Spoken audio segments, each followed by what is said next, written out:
credit the bug in our economic system. Investors throughout the world have reacted to the world economic crisis by taking stock markets around the world on a sickening, nauseating roller coaster ride. Pundits and politicians in the U.S. are trying to analyze the mess by pointing to the fall of the mortgage securities market, to the lack of federal government oversight, and of course to each other. But what seems to be missing in the discussion is the central reason for our current economic mess. For years, the U.S., both at the government and personal levels, has lived way beyond its means. As citizens, we have improved our quality of life compared to those of the preceding generations. We have access to good medical care, food, information, entertainment, and credit. Yes, credit, that our grandparents would never have imagined. But however, we have chosen to live large whenever possible and ravenously borrow against our future to have some item or thing right now. All kinds of things. The national debt, which has risen from $6 trillion to $10.2 trillion or more in the last 8 years, is a result of the federal government continually not being able to balance its budget, living way beyond its means. When Congress and the executive branch spend more than is being received in revenues, money has to be borrowed to make up the deficit. Over the years, the money borrowed by the government accumulates into national debt, and the debt just keeps growing and growing. And now, according to the monthly Treasury statement published by the U.S. Treasury Department, the U.S. government collected income of $2.567 trillion in 2007. And during the same year, it spent $2.729 trillion, which created a deficit of approximately $162 billion.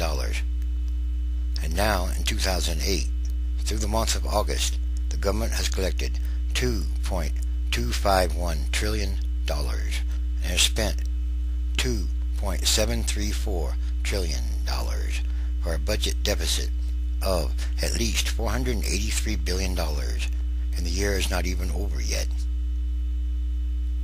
Looked at in a different way, the government is spending 20% more than it is taking in, and that number is rising rapidly.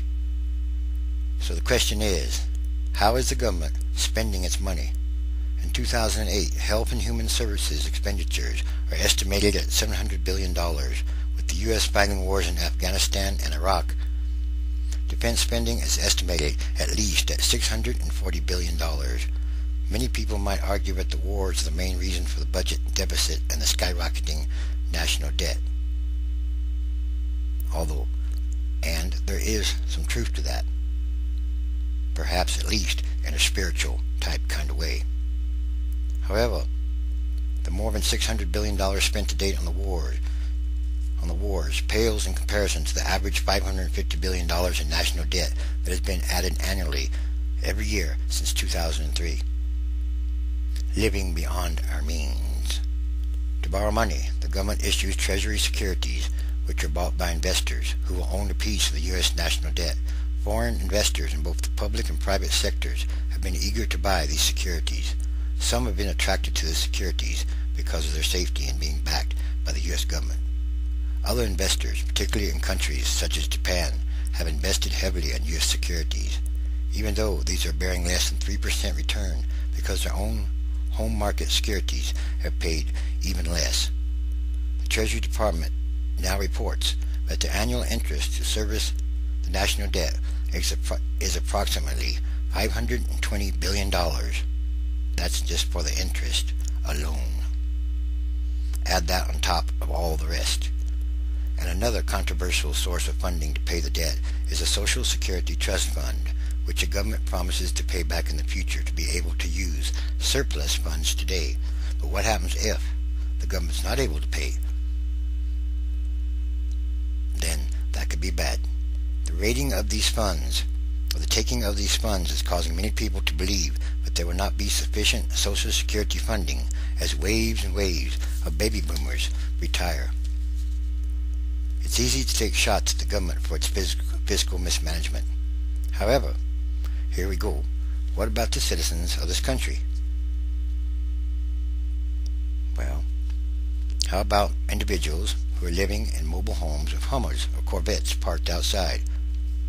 How many of us who really want to own a home live in apartment complexes instead and made the choice so they could purchase flat screen, big screen, HD TVs, clothes and more clothes and shoes and all kinds of accessories, iPods and fancy cell phones on credit cards and more credit cards?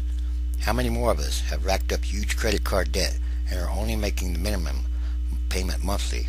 How about credit cards are maybe not such a good idea at all? In fact, they've only been around for a short time, perhaps a lifetime or so. At best, a case can be made for borrowing money to improve one's well-being in the future. Few of us can afford to buy a house with cash. Maybe the houses will be overpriced, perhaps. Therefore, most of us sign a long-term mortgage in which we pay interest, usually over the course of 30 years. The house provides us the supposed stability, comfort, and a place to raise our families, but the stability has been taken out with the ever-declining housing prices. It can be argued that these intangible benefits somehow allow us to improve our lot in life, although it's not about things at all.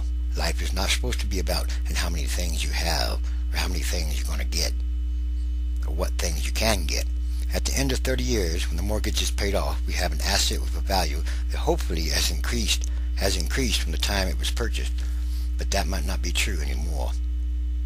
However, if debt is being increased to purchase items such as big screen TVs and big SUVs with expensive GPS systems and satellite radios, whose values as assets deteriorate very, very quickly, what we have is a situation where instant gratification supersedes good financial management. Yes, there's been a whole lot of that being going on lately, hasn't there? And, of course, don't forget greed, pure greed. To go into debt for a college education, which can theoretically increase a student's earning power during his or her lifetime, but maybe not anymore, is a good investment. Running up credit card debt for short-term assets that make us feel good for short periods of time is definitely not.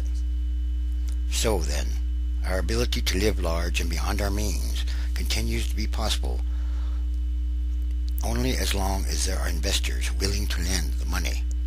Well, they might not be willing to lend it much longer. Traditionally, that's the tradition. The U.S. has been an investment haven when the world economy is shaky, but even that seems to be falling away here.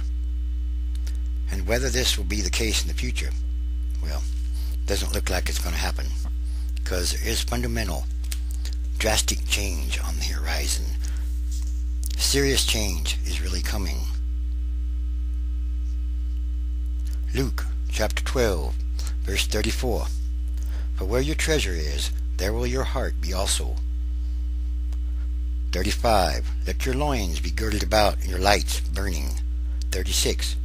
And ye yourselves like unto men that wait for their Lord, or master, or boss, when he will return from the wedding, that when he comes and knocks, they may open unto him immediately.